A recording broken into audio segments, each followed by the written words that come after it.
Hello students. ये हमारी second video है मैथमेटिक्स के प्रैक्टिकल एग्ज़ाम से रिलेटेड। और इस वीडियो में हम समझेंगे कि एलएलपी को कैसे सॉल्व किया जाता है, जो आपने मैन्युअली कैलकुलेशन किया होगा सिंप्लेक्स मेथड से। तो एक्सेल में हम सिंप्लेक्स लगा सकते हैं, ठीक है। उसके लिए हमें एक टूल चाहिए होता है जिसको सॉल्वर बोला जाता है। अब एग्ज़ाम वाले दिन आपके कॉलेज में जो भी आपको लैपटॉप या डेस्कटॉप मिलेगा, उसमें ये सॉल्वर अवेलेबल होगा, ठीक है। कहाँ मिलेगा पहले देख लेते हैं। ये आपका रिबन है, इसमें डेटा ग्रुप में जाओ, ठीक है, डेटा टैब में जाओ, तो यहाँ ये सॉल्वर मिलेगा आपको, ठीक है। अगर आप घर पे प्रैक्टिस कर रहे हो खुद के लैपटॉप से या पीसी पे, तो सॉल्वर आपको ऐड करना होगा। ये एक ऐड इन ऑप्शन होता है, तो इसको आप यूट्यूब पे देखेंगे तो 2 से 3 मिनट की वीडियो है इस पे, वहाँ से आप इसको ऐड कर सकते हो, बहुत सिंपल है।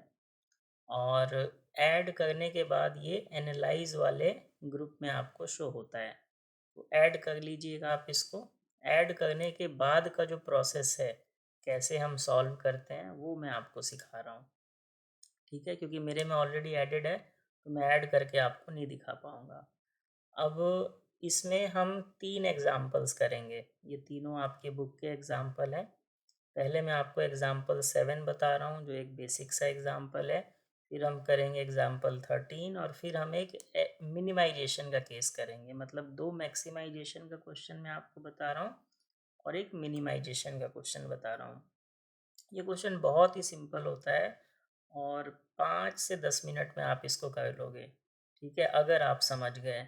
अगर आप नहीं समझ पाए तो ये क्वेश्चन आपके लिए मुश्किल पैदा करेगा, ठीक है, डिफ़िकल्ट हो जाएगा। अब इस क्वेश्चन को करने का जो सारा जो आप कहिए कि गेम है, वो है सॉल्वर को आपको यूज़ कैसे करना है, ठीक है। और सॉल्वर को यूज़ करने के लिए हमें ना सबसे पहले अपने क्वेश्चन को लिख लेना है, ठीक है। जैसे हम मैन्युअली लिखते थे, फॉर्मूलेट करते थे एलपीपी प्रॉब्लम को, वैसे ही फॉर्मूलेट कर लेना है।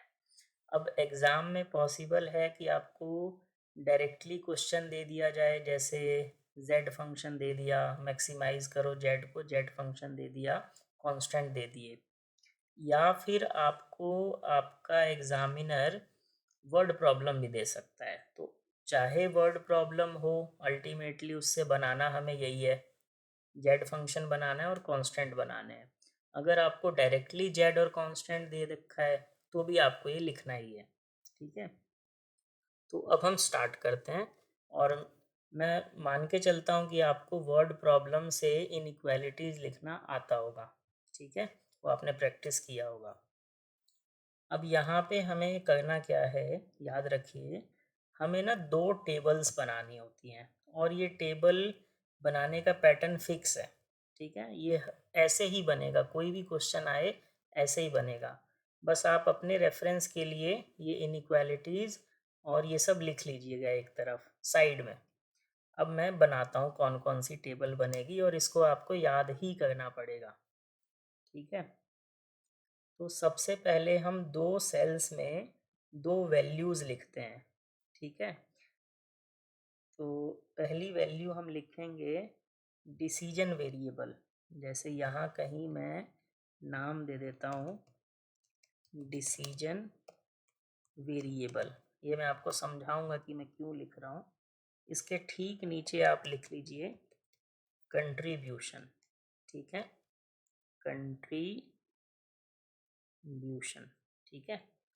फिर ये डिसीजन वेरिएबल और कंट्रीब्यूशन के ठीक बगल में आप अपने वेरिएबल्स लिखिए, ठीक है। अब यहाँ पे वेरिएबल्स क्या है, यहाँ पे वेरिएबल्स हैं प्रोडक्ट्स, ठीक है। क्वेश्चन में क्या गिवन था, मैं एक बार आपको ब्रीफ करता हूँ।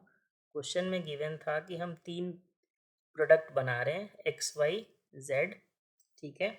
और ये 3 प्रोडक्ट बनाने में हम 3 मटेरियल का यूज़ कर रहे हैं, ठीक है, M1, M2 एंड M3, ठीक है। तो उसके बेसिस पे ये 3 इनइक्वालिटीज़ बनी हैं। तो आप जो 3 प्रोडक्ट बना रहे हो, वही आपके वेरिएबल्स हो गए, डिसीजन वेरिएबल्स। तो यहाँ पे हम लिख लेंगे प्रोडक्ट ए, 3 प्रोडक्ट है ना, तो 3 हमारे डिसीजन वेरिएबल हो गए, प्रोडक्ट बी और एक हमारा हो जाएगा प्रोडक्ट सी।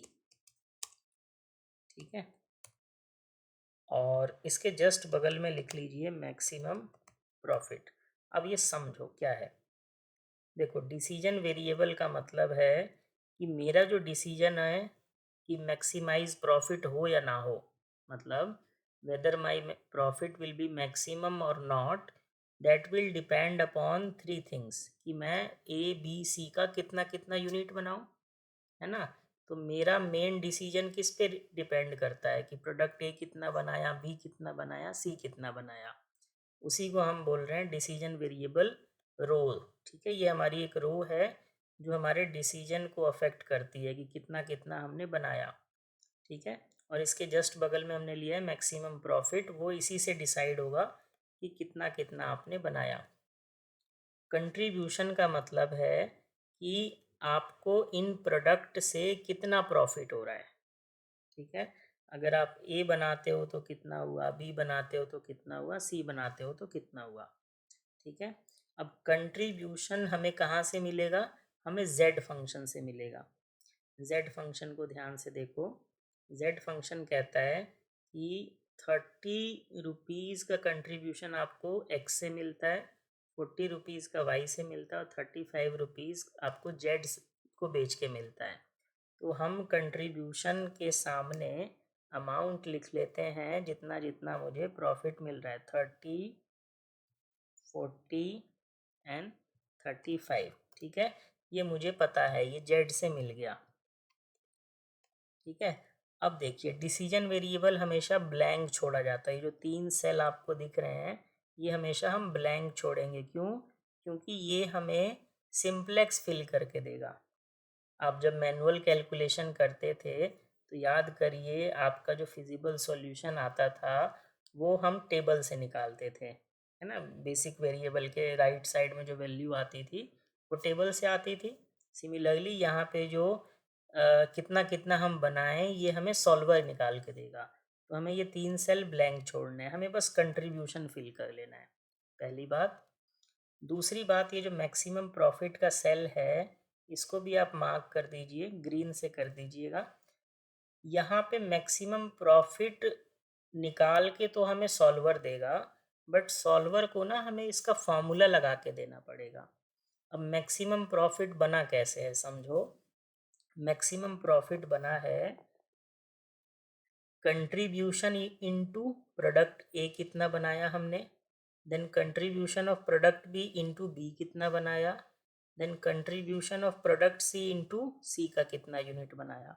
तो कितना कितना यूनिट हमने बनाया उसको अगर मैं रिस्पेक्टिव कंट्रीब्यूशन से मल्टीप्लाई कर दूं तो मैक्सिमम प्रॉफिट आ जाएगा। तो हमें यहाँ पे एक फॉर्मूला ऐसा लगाना है कि ये मुझे मल्टीप्लाई करके सम दे दें। तो उसके लिए हमारे पास फॉर्मूला होता है सम प्रोडक्ट का। तो हम सम प्रोडक्ट लगाएंगे, सम प्रोडक्ट टाइप किया, टैब दबाया, फॉर्मूला खुल गया। अब देखो, सम प्रोडक्ट लगाने के लिए ना ये आपसे एरे मांगता है कि किन किन को आपको मल्टीप्लाई करना है। तो हमें इस एरे को मल्टीप्लाई करना है इस एरे से। ठीक है, ब्रैकेट क्लोज करो, एंटर करो। अभी ये 0 दे रहा है।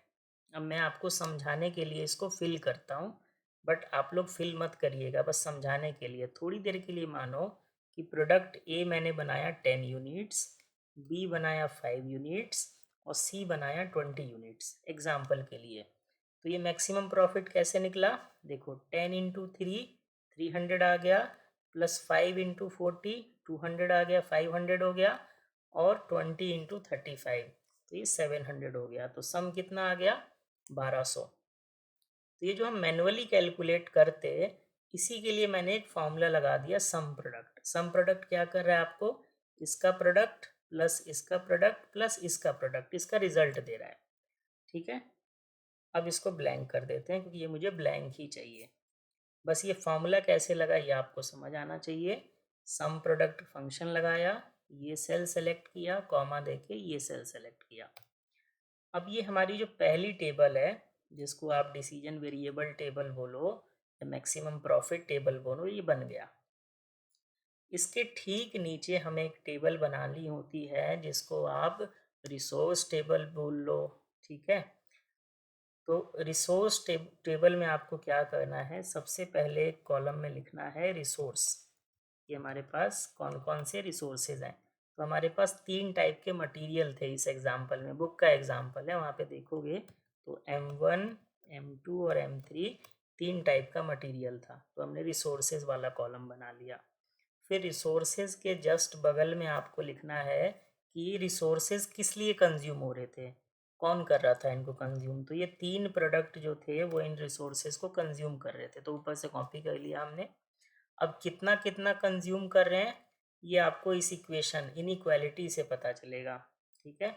इनइक्वालिटी से कैसे पता चलेगा, ये जो इनइक्वालिटी की कोफिशिएंट वैल्यू है यही हमारा यहाँ पे लिखा जाएगा। जैसे M1 की इनइक्वालिटी है ये, M1 के लिए हमारे पास 90 आवर्स अवेलेबल हैं और प्रोडक्ट ए जो है वो 3 आवर यूज़ कर रहा है, प्रोडक्ट बी 4 आवर यूज़ कर रहा है और प्रोडक्ट सी 2 आवर यूज़ कर रहा है। तो 3 4 2 यहाँ पे लिख देंगे हम। अगेन ये आपको प्रैक्टिस से ही समझ आएगा, अगर आपने पढ़ा हुआ है तो आप ये समझ पाओगे मैं कैसे लिख रहा हूँ। M2 कितना कितना यूज़ हो रहा है, 2 1 2, तो 2 1 2। M3 कितना यूज़ हो रहा है, 1 2 3, तो यहाँ आ जाएगा 1 2 3, ठीक है। अब ये लिखने के बाद कि कौन सा प्रोडक्ट कितना यूज़ कर रहा है, हमें एक कॉलम और बनाना है जिसको हम नाम देंगे रिसोर्स कंज्यूम्ड, ठीक है। रिसोर्स कंज्यूम्ड, कितना रिसोर्स कंज्यूम हुआ। इसके बगल वाले कॉलम को हम देंगे साइन का नाम और उसके बगल वाले कॉलम को नाम देंगे अवेलेबल रिसोर्सेज। अब इनको फिल करना मैं आपको बताता हूँ कि किसको फिल करेंगे किसको छोड़ेंगे। ये तो आप समझ गए, ये मैंने आपको बता दिया हमने कैसे फिल किया। इसको भी मार्क कर लेते हैं। अगेन प्रेजेंटेशन का थोड़ा ध्यान रखना है, तो ये हमने मार्क कर लिया। अब रिसोर्स कंज्यूम्ड का जो कॉलम है ये अगेन हमें ब्लैंक छोड़ना है, ब्लैंक मतलब फॉर्मूला लगा के छोड़ना है। तो मैं आपको ये दोनों बता देता हूँ, साइन और अवेलेबल रिसोर्सेज कैसे लिखेंगे। साइन का मतलब है ये साइन, ठीक है, जो इनइक्वालिटी का साइन है। तो इनइक्वालिटी का साइन क्या है, ये है less than is equal to तीनों में, तो हम ये तीनों में लिख लेते हैं। अवेलेबल रिसोर्सेज मतलब ये M2 M3 कितना कितना अवेलेबल है, तो 90 54 एंड 93 ये हमारे रिसोर्सेज हो गए। अब अगेन इसको भी मार्क कर लो ताकि प्रेजेंटेशन वाइज थोड़ा अच्छा लगे, ठीक है। अब देखो रिसोर्स कंज्यूम्ड को समझते हैं कि क्या मतलब है। रिसोर्स कंज्यूम्ड का मतलब है कि M1 कितना टोटल कंज्यूम हुआ। अब M1 कंज्यूम हुआ ये कैसे पता चलेगा, हमारा डिसीजन वेरिएबल का जो आंसर आएगा अगर उसको मैं मल्टीप्लाई कर दूं रिक्वायरमेंट से तो टोटल कंजम्पशन आ जाएगी। जैसे फिर से एग्जांपल लेते हैं कि प्रोडक्ट ए 10 यूनिट आपने बनाया और प्रोडक्ट ए M1 से 3 यूनिट ले रहा है, तो 30 यूनिट्स हो गया ये। यहाँ भी 10 यूनिट बनाया तो 10 इंटू 4 40 हो गया, और यहाँ भी 10 बनाया तो 10 इंटू 2 20 की रिक्वायरमेंट हो गई। तो 30 यूनिट्स 40 यूनिट एंड 20 यूनिट ये रिक्वायरमेंट आई। इसको अगर आप जोड़ दो तो रिसोर्स कंज्यूम आ जाएगा। तो रिसोर्स कंज्यूम में भी हम सम प्रोडक्ट का फॉर्मूला लगाएंगे, is equal to SUM sum product और मल्टीप्लाई कर देंगे ये कॉमा ये, ब्रैकेट क्लोज एंटर। अब अगेन मैं आपको हाइपोथेटिकल वैल्यू लिख के समझा रहा हूँ। जैसे मान लो प्रोडक्ट ए का हम 20 यूनिट बनाते, बी का बनाते 10 और सी का बनाते 30। तो हुआ क्या, देखो रिसोर्स कंज्यूम का आंसर आ गया। कैसे आया, इसने क्या किया 20 इंटू 3 यूनिट्स, प्रोडक्ट ए को बनाने में 20 इंटू 3 मतलब 60 यूनिट लगा M1 का, बी को बनाने में 10 इंटू 4 40 यूनिट्स लगा, सी को बनाने में 30 इंटू 2 60 यूनिट लगा। तो 60 प्लस 40 100 प्लस 60 160, M1 हमने पूरा 160 यूज़ किया, बस समझाने के लिए है, ठीक है। तो रिसोर्स कंज्यूम्ड कैसे निकलता है, अगर मैं डिसीजन वेरिएबल को मल्टीप्लाई कर दूँ रिक्वायरमेंट वाले रो से, तो ठीक है ऐसे निकला है। अब ये हटा देते हैं क्योंकि ये समझाने के लिए था। तो रिसोर्स कंज्यूम कैसे लगा, is equal to sum product this cells comma these 3 cells, मतलब ये 3 कॉमा ये 3, एंटर कर दो, ये आ गया। अब यही फॉर्मूला मुझे बाकी के दो में कॉपी करना है। अब बाकी के दो में कॉपी करने के लिए अगर मैं इसको कॉपी करने जाता हूँ तो एक दिक्कत आती है। डबल क्लिक करके दिखाता हूँ क्या दिक्कत आई। देखो, जब हमने कॉपी किया ना तो ये सेल तो शिफ्ट हुआ, ये होना चाहिए, बट ये सेल भी शिफ्ट हो गया, जबकि ये ऊपर वाला ही रहना चाहिए। तो हमें क्या करना होगा, हमें अपने फॉर्मूले में ये जो रेफरेंस है ना, सेल रेफरेंस डिसीजन वेरिएबल की, इसको फिक्स करना पड़ेगा। मतलब B6 से D6 जो सेल रेफरेंस है इसको हमें फिक्स करना पड़ेगा। अब फिक्स करने के लिए डॉलर लगाया जाता है। डॉलर लगाने के लिए हम अपना कर्सर यहाँ लाएंगे, बी के आगे या यहाँ बीच में ला सकते हो, और F4 की दबा देंगे। अगर आप लैपटॉप पे काम कर रहे हो तो आपको FN F4 दबाना है, फंक्शन की और F4 दबाना है। अगर आप डेस्कटॉप पे काम कर रहे हो तो ओनली F4 से काम हो जाएगा। तो ये मैंने यहाँ पे डॉलर लगा दिया, यहाँ पे भी डॉलर लगा दूंगा। अब अगेन समझो डॉलर क्यों लगा रहे हैं, इसलिए लगा रहे हैं कि ये जो सेल है इसको फिक्स रखना है, और हम फॉर्मूला जब कॉपी करेंगे तो चेंज ना हो, इसलिए फिक्स रखना है। ठीक है, अब देखो मैंने एंटर किया और इसी को मैंने कॉपी कर दिया। तो अब ये फॉर्मूला बाकी दोनों में सही से कॉपी हो गया। अब आप डबल क्लिक करके देखो तो क्या है, ये सेल मल्टीप्लाई हो रहा है इस सेल से। ठीक है, हमारा एकदम ठीक आ रहा है। और इस पर डबल क्लिक करोगे तो अगेन ये सेल मल्टीप्लाई हो रहा है इससे। तो रिसोर्स कंज्यूम्ड का कॉलम भी हमारा बन गया। अब दो टेबल हमारी बन गई जिनकी हमें रिक्वायरमेंट है सॉल्वर के लिए। ठीक है, तो ध्यान रखिएगा, एक आपका बनेगा डिसीजन वेरिएबल एंड कंट्रीब्यूशन का टेबल, और एक बनेगा रिसोर्स कंजम्पशन का टेबल। ये कॉलम फिक्स हैं, ऐसे ही बनेंगे तभी सॉल्वर आपको आंसर देगा। ठीक है, अब इतना करने के बाद हम लगाते हैं सॉल्वर। ठीक है, सॉल्वर लगाने के लिए सॉल्वर आपको मिलेगा डेटा टैब में। तो डेटा टैब में जाइए और डेटा एनालिसिस ग्रुप में आपको ये सॉल्वर मिलेगा। इस पर सिंपली माउस से क्लिक कर दीजिए। जैसे ही आपने क्लिक किया तो ये खुल गया। अब क्योंकि ना मैंने सॉल्वर को पहले यूज़ किया हुआ है तो ये फिल किया हुआ आपको आ रहा है, तो इसको हम थोड़ा डिलीट कर लेते हैं। मैं आपको दिखाता हूँ कि आपके में कैसा आएगा ये।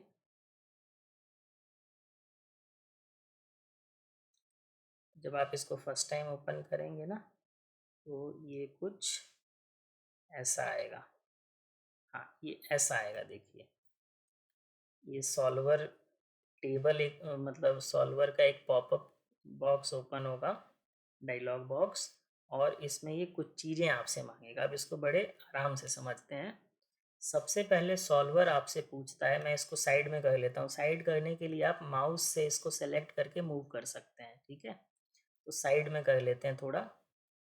अब देखिए सबसे पहले ये क्या मांग रहा है आपसे, मैं थोड़ा सा जूम आउट कर देता हूँ। सबसे पहले ये आपसे मांग रहा था ऑब्जेक्टिव फंक्शन। ठीक है, ये ऊपर आ गया। अब ये देखो सबसे पहले क्या कह रहा है, सेट ऑब्जेक्टिव। तो सेट ऑब्जेक्टिव में आपको जहाँ आपने मैक्सिमम प्रॉफिट लिखा है वो सेल सेलेक्ट करना है। तो मैक्सिमम प्रॉफिट कहाँ लिखा है हमने, ये ग्रीन वाला, इसको सेलेक्ट कर लेंगे। जैसे ही मैंने इस पर क्लिक किया देखो यहाँ E6 लिखा आ गया, मतलब ये हो गया सेलेक्ट।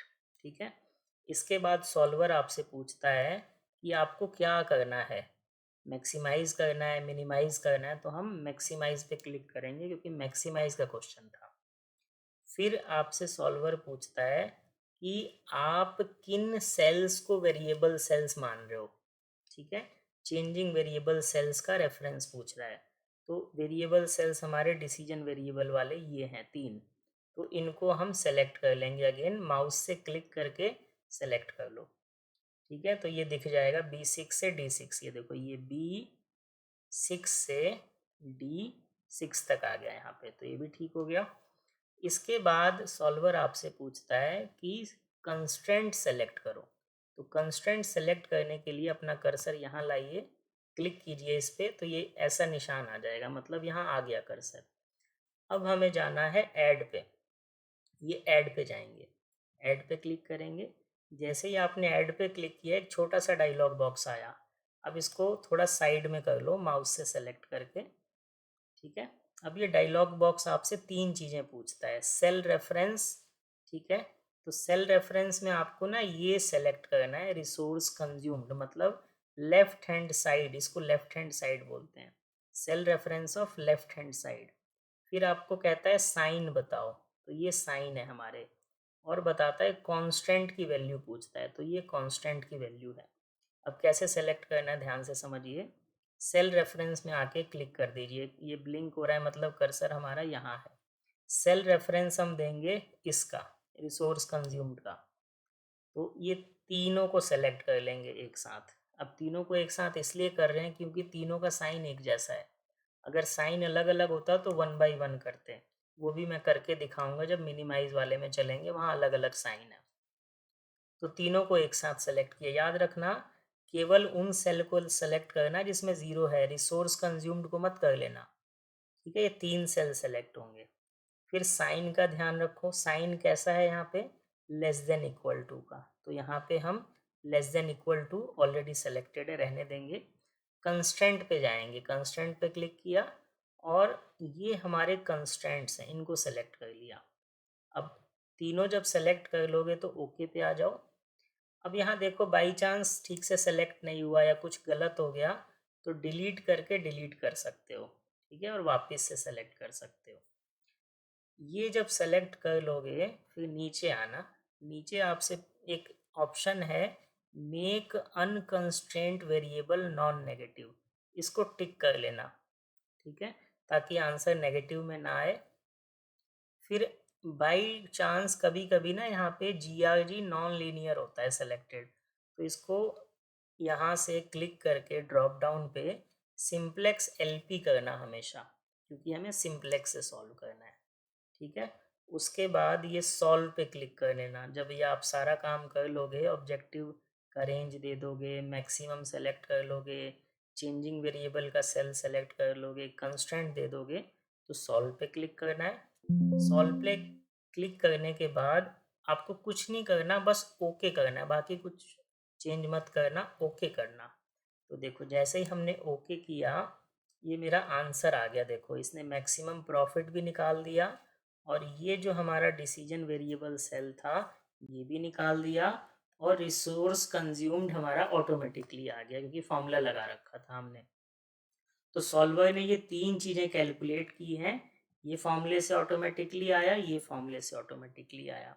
अब इसको देखो, प्रोडक्ट ए का हम 0 यूनिट बनाएंगे, प्रोडक्ट बी का 12 यूनिट बनाएंगे और प्रोडक्ट सी का 21 यूनिट बनाएंगे टू मैक्सिमाइज आर प्रॉफिट।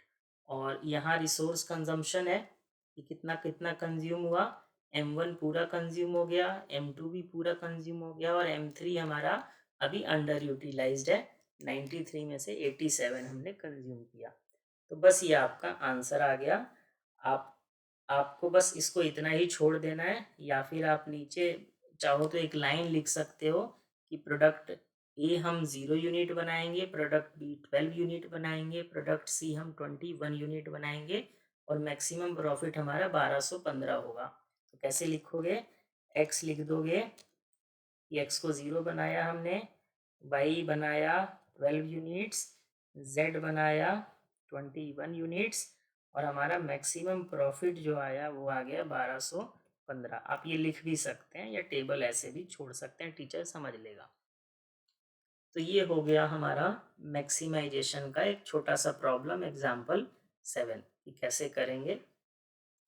अब मैं आपको एक और एग्जाम्पल कराता हूँ मैक्सिमाइजेशन का, ठीक है। ये है एग्जाम्पल नंबर 13, ठीक है। ये एग्जाम्पल थोड़ा उससे बड़ा कह लो है, तो इसको आप बुक से रेफ़र करना। मैंने सीधा इनइक्वालिटी लिखा हुआ है तो मैं इनइक्वालिटी से आगे सॉल्व करूँगा इसे। ठीक है। और सॉल्व करने का तरीका सेम रहेगा, हम 2 टेबल बनाएंगे। तो मैं टेबल ना यहीं से कॉपी कर लेता हूँ ताकि मैं थोड़ा अपना टाइम बचा सकूँ।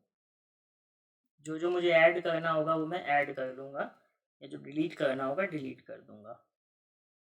तो मैंने इसको कॉपी कर लिया, ठीक है। अब इस क्वेश्चन को आप बुक से ज़रूर रेफ़र करिएगा ताकि आप समझ पाओ कि क्या-क्या है हमारे पास। जैसे डिसीजन वेरिएबल वाला सेल तो ऐसे ही रहेगा, कंट्रीब्यूशन सेल भी ऐसे ही रहेगा।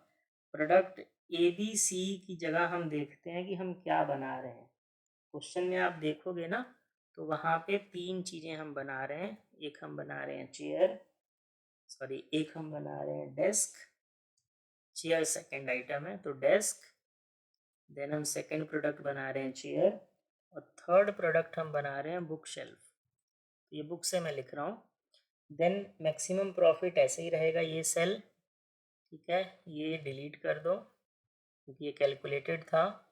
कंट्रीब्यूशन हम लिख लेते हैं, तो ये बुक में कंट्रीब्यूशन दिया हुआ है 270 चेयर का, 144 सॉरी 270 डेस्क का, 144 चेयर का, और बुक शेल्फ का है 225।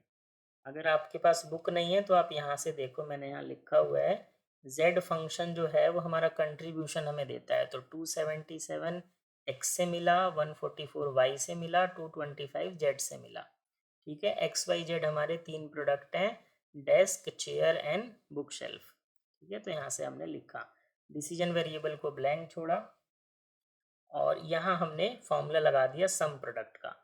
ये पिछला केस हमने समझा है तो वैसे ही लग जाएगा सम प्रोडक्ट। फिर ये एक टेबल भी ऐसे ही बनेगी, रिसोर्सेज। अब रिसोर्सेज जो हमारे पास हैं वो अब M1 M2 M3 नहीं है, कुछ और नाम है इनका, तो वहाँ से नाम देख लेंगे। रिसोर्स पहला है मशीन आर्स, दूसरा है लेबर आर्स, तीसरा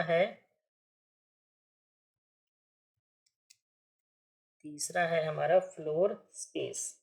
अच्छा बच्चों, एक चीज़ का ध्यान रखना, अगर कभी क्वेश्चन फुल फ्लेज नहीं दिया हो, सिंपल इनइक्वालिटी आपको दे दी जाए और आपको कन्फ्यूज़न हो रही हो कि रिसोर्स में हम क्या माने, आपको नहीं पता कि रिसोर्सेज में क्या गिवन है, ठीक है। तो जितने रिसोर्सेज हैं ना उनको आप 1 2 3 XYZ करके मान लो। जैसे 3 रिसोर्स हैं तो एक को X मान लो, एक को Y मान लो, एक को Z मान लो। 2 रिसोर्स हैं तो XY मान लो या ABC मान लो। और प्रोडक्ट भी आपको नहीं पता कि प्रोडक्ट का क्या नाम है, तो प्रोडक्ट को ABC मान लो या प्रोडक्ट 1 2 3 मान लो। अब जैसे यहाँ हमें पता है कि डेस्क चेयर और बुक शेल्फ है, तो मैं ये लिख लेता हूँ, ठीक है। फिर रिसोर्स कंज्यूम का कॉलम ऐसे ही आएगा, ठीक है, और साइन का कॉलम भी ऐसे ही आएगा। अवेलेबल रिसोर्सेज हम फिल कर लेते हैं, देख के कितना कितना है मेरे पास। अवेलेबल रिसोर्सेज फिल करेंगे, और ये भी कॉलम, ये तो पिछला वाला है तो इसको भी फिल करेंगे। अब लिखते हैं, देखो पहली इक्वेशन से मुझे मशीन रिक्वायरमेंट की पता चलेगी। तो 8 4 एंड 5, डेस्क के लिए 8 आर चाहिए, चेयर के लिए 4 आर चाहिए, और बुक शेल्फ के लिए 5 आर चाहिए। 8 4 एंड 5। देन ये है 5 3 एंड 3, तो लेबर आर 5 3 एंड 3, ठीक है। और तीसरा है 9 6 एंड 9, तो 9 6 एंड 9, ठीक है। इस एग्जाम्पल में बुक में आपको टेबल भी दी हुई है, तो टेबल से ही ये लिख पाओगे आप इजीली, अवेलेबल रिसोर्सेज, ठीक है। अवेलेबल रिसोर्सेज भी हम लिख लेते हैं, कितना कितना है मेरे पास। तो ये क्वेश्चन में गिवन है 1650 एंड 1260, 1650 एंड 1260। ये सब फिल करने के बाद अब आपको ये याद रखना है कि फॉर्मूला कहाँ कहाँ हम लगा रहे हैं, ठीक है। मैं फिर से बता रहा हूँ, ये हमने Z से फिल किया, ये हमने तीनों इनइक्वालिटी से फिल किया, साइन जो इनइक्वालिटी का साइन था, और अवेलेबल रिसोर्स जितने जितने अवेलेबल थे। अब मैक्सिमम प्रॉफिट के लिए क्या लगा रहे हैं, सम प्रोडक्ट, कौन कौन से सेल, कंट्रीब्यूशन को सेलेक्ट करो, डिसीजन वेरिएबल को सेलेक्ट करो, bracket close and enter. Resource consume के लिए क्या किया, अगेन सम प्रोडक्ट, फिर हमने सेलेक्ट किया इसको, मशीन आवर्स को कॉमा लगा के सेलेक्ट किया, डिसीजन वेरिएबल को, और फिक्स करना पड़ेगा क्योंकि फॉर्मूला हमें कॉपी करना है। तो फिक्स किसको किया, एक इसको किया और एक इसको किया, जो डिसीजन वेरिएबल वाले सेल्स थे, और इसको हमने ड्रैग कर दिया बाकी दोनों में। ठीक है, याद रखना सॉल्वर तभी काम करेगा जब यहाँ फॉर्मूला लगा हो और यहाँ फॉर्मूला लगा हो। कहीं भी फॉर्मूले में गलती होगी तो सॉल्वर काम नहीं कर पाएगा। इतना करने के बाद अब अपन चलते हैं सॉल्वर पे। डेटा में गए, सॉल्वर पे क्लिक किया। अब अगेन देखो सॉल्वर में यहाँ ये वैल्यू पहले से आ रही है क्योंकि मैंने पहले काम किया इस पर, तो इसको मैं यहाँ से डिलीट कर देता हूँ। अब सेट ऑब्जेक्टिव में हम ग्रीन वाले को सेलेक्ट कर लेंगे। देखो जैसे ही सेलेक्ट किया यहाँ E4 आ गया। अभी आपसे पूछ रहा है क्या करना है, तो हमें मैक्सिमाइज़ करना है। मैक्सिमाइज़ पे क्लिक रहने दो। चेंजिंग वेरिएबल सेल्स पूछ रहा है तो इस पर क्लिक करो और ये सेलेक्ट कर लो। ठीक है, फिर आपसे पूछ रहा है कि कांस्टेंट सेलेक्ट करो, तो कांस्टेंट पे क्लिक किया इस बॉक्स में और ऐड पे चले गए। ऐड पे जाके डायलॉग बॉक्स को थोड़ा साइड करो ताकि आप देख सको। सेल रेफरेंस में लेफ्ट हैंड साइड बताया था, ये लेफ्ट हैंड साइड कहलाता है, ये साइन कहलाता है, ये राइट हैंड साइड कहलाता है। तो लेफ्ट हैंड साइड में ये तीनों को सेलेक्ट कर लेंगे। साइन आपका यही रहेगा, इससे मैच कर लेते हैं, यही है। कांस्टेंट पे आके रिसोर्सेज को सेलेक्ट कर लिया। ठीक है, यहाँ किया ओके। अब देखो ये भी फिल हो गया, वेरिएबल सेल भी फिल हो गया, कांस्टेंट आ गए। अब देखो यहाँ GRG नॉन लीनियर है तो इसको कर लेंगे सिंप्लेक्स, ये टिक कर दिया, सॉल्व पे क्लिक किया और ओके कर दिया। ये देखो ये मेरी रिक्वायरमेंट आ गई। डेस्क हमें बनाना है 100 यूनिट, चेयर बनाना है 0 यूनिट, बुक शेल्फ बनाना है 40 यूनिट, और मैक्सिमम प्रॉफिट आया 36,000 का। ठीक है, ये क्वेश्चन भी हमारा सॉल्व हो गया। अब चलते हैं मिनिमाइजेशन केस पे। ठीक है, क्योंकि आपसे मैक्सिमम, मैक्सिमाइजेशन और मिनिमाइजेशन ही पूछा जाएगा। ठीक है, मिनिमाइजेशन के लिए अगेन मैंने बुक का एग्जांपल उठाया है। ठीक है, ये मिनिमाइजेशन वाला जो सेक्शन है ना उसका ये सेकंड एग्जांपल है। तो ये मेरा z इक्वेशन हो गया, z को हमें मिनिमाइज करना है। ये मेरे कंस्ट्रेंट हो गए, देखो 3। अब ये 3 कंस्ट्रेंट में अलग अलग साइन है, एक ग्रेटर देन का है, एक इज इक्वल टू का, और एक लेस देन का है।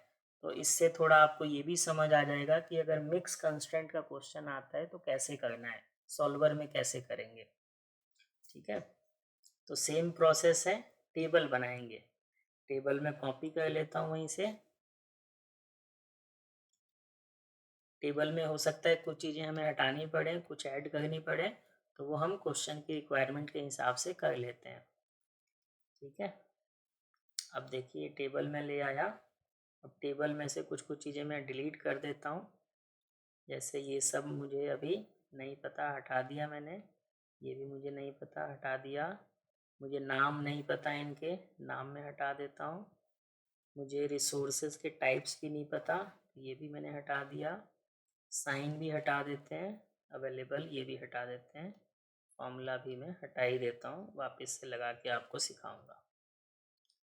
ये चीज़ें सेम रहेंगी, डिसीजन वेरिएबल और कंट्रीब्यूशन। अब मिनिमाइजेशन में ना कंट्रीब्यूशन हम ये नहीं लिखेंगे, हम लिखेंगे पोस्ट कंट्रीब्यूशन, क्योंकि मिनिमाइजेशन कब लगाया जाता है, जब आप कोस्ट को मिनिमाइज करने की बात करो। तो बेसिकली ये कोस्ट कंट्रीब्यूशन है, नॉट सिंपल कंट्रीब्यूशन। वहाँ कंट्रीब्यूशन का मतलब प्रॉफिट कंट्रीब्यूशन था, तो हम यहाँ पे लाइन लिख लेंगे cost contribution. Decision variable same रहेगा, मैक्सिमम प्रॉफिट की जगह हम यहाँ पे चेंज करके लिख देंगे मिनिमाइजेशन है ना, तो यहाँ पे आ जाएगा मिनिमम कोस्ट। हमें कोस्ट को मिनिमाइज करना है। रिसोर्सेज में रिसोर्सेज रहने देना। ठीक है, और यहाँ पे जितने भी हमारे पास प्रोडक्ट हैं तो प्रोडक्ट का नाम आएगा। देन रिसोर्स कंज्यूम्ड में रिसोर्स कंज्यूम्ड ही आएगा, साइन में साइन ही आएगा जैसे आता था, और अवेलेबल रिसोर्सेज में अवेलेबल रिसोर्सेज ही आएगा। तो अब क्वेश्चन के हिसाब से हम चलते हैं। देखो, डिसीजन वेरिएबल में दो ही हमारे पास हैं, एक्स और वाई। तो मैं यहाँ एक्स लिख लेता हूँ और यहाँ वाई लिख लेता हूँ। जो जो मुझे नहीं चाहिए उसको मैं हटा देता हूँ। ठीक है, एक्स और वाई।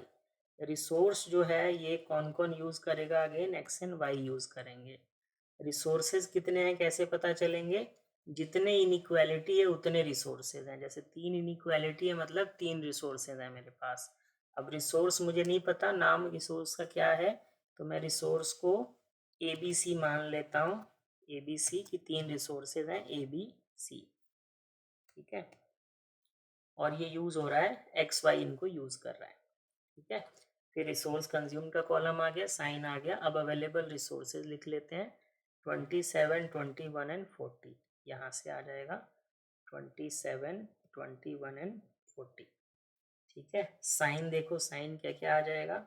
एक है हमारा greater than is equal to, एक है इज इक्वल टू और एक है less than is equal to. तो साइन भी यहाँ से लिखा, रिसोर्सेज अवेलेबल भी यहाँ से लिखा, कंज्यूम्ड हम फॉर्मूले से लिखते हैं। ठीक है, अब कंज्यूम लिखने से पहले ये लिखना पड़ेगा कि ए को एक्स वाई कितना यूज़ कर रहा है, बी को कितना कर रहा है। तो ये अगेन इनइक्वालिटी से मिलेगा। देखो 3, 1 यहाँ पे है।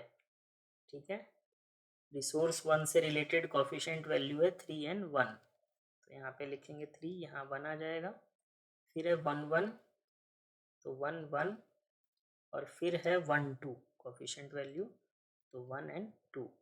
ठीक है, अब फॉर्मूला लगाओ सेम वैसे ही, सम प्रोडक्ट किस किस को मल्टीप्लाई करना है, इसको मल्टीप्लाई, अच्छा हमने कंट्रीब्यूशन अभी नहीं लिखा, सॉरी।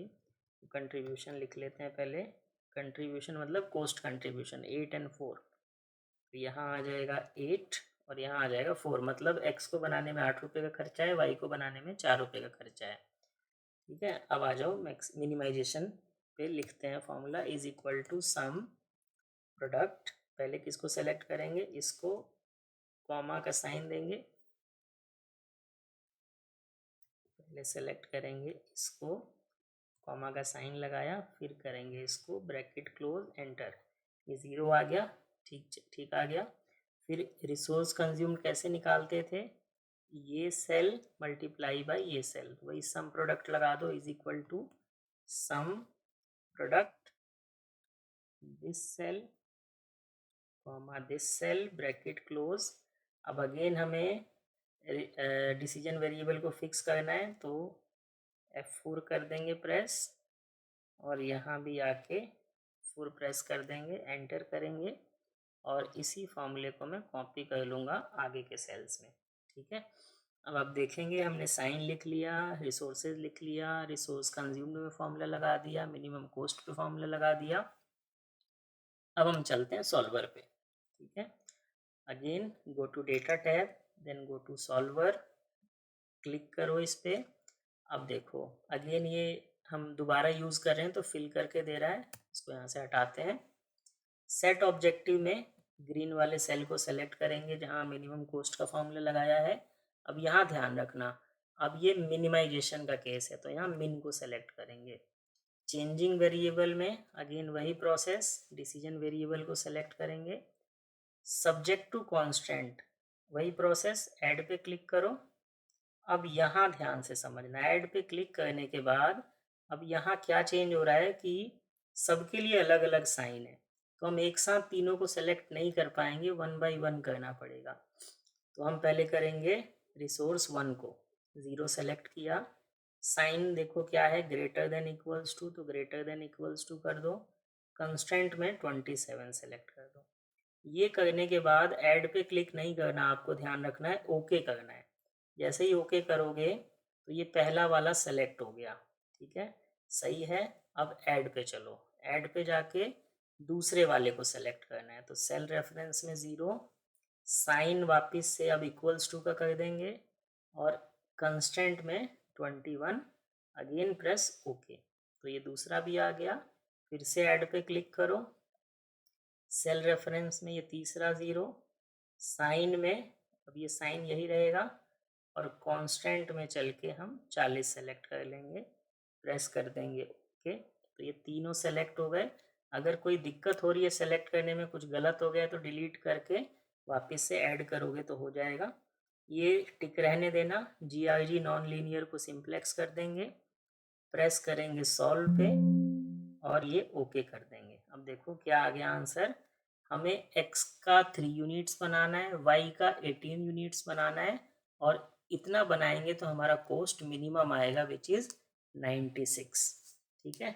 और आप यहाँ भी देख सकते हैं अवेलेबल रिसोर्सेज में से ए पूरा यूज़ हो गया, बी भी पूरा हो गया, सी में 1 यूनिट कम यूज़ हुआ है, अंडर यूटिलाइज्ड है। तो ये हो गया आपका मिनिमाइजेशन केस। आई होप आपको मैक्सिमाइजेशन मिनिमाइजेशन समझ आ गया होगा। अब मैं आपको ना एक एडिशनल चीज़ बता रहा हूँ। हो सकता है आप में से कई बच्चों के कॉलेजेस में सॉल्वर में इससे ज़्यादा बताया गया हो। जैसे ना हम सॉल्वर में कुछ रिपोर्ट्स भी जनरेट कर सकते हैं। तो अगर आपको रिपोर्ट जनरेट करना टीचर ने बताया है या आपसे एग्ज़ाम में पूछा जाता है तो उसके लिए बहुत ही सिंपल है।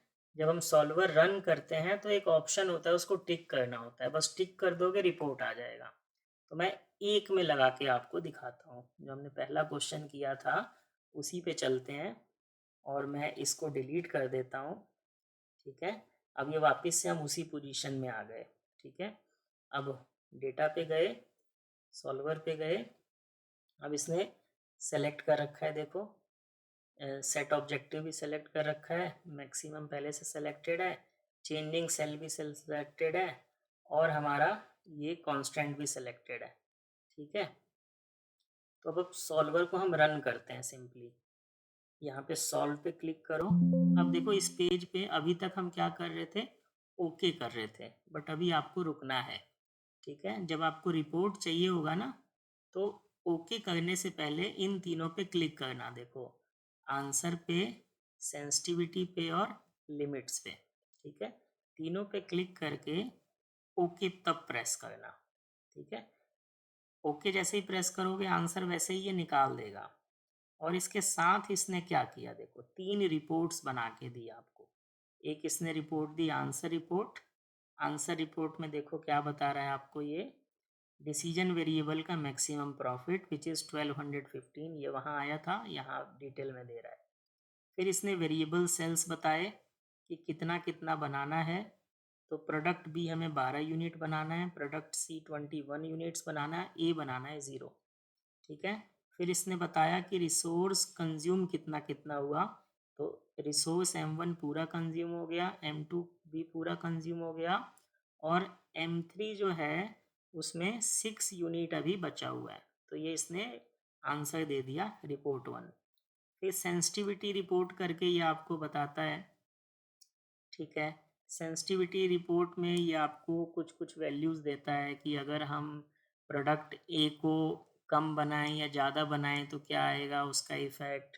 ऐसे ही अगर बी का हम कम ज़्यादा बनाएं तो क्या इफ़ेक्ट आएगा, इस टाइप से।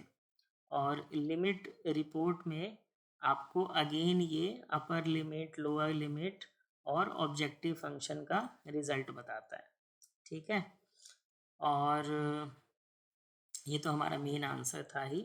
तो जनरली हम बच्चों से रिपोर्ट्स नहीं बनवाते क्योंकि हमें जो हमारी इनिशियल टेबल है वहीं सॉल्यूशन मिल जाता है।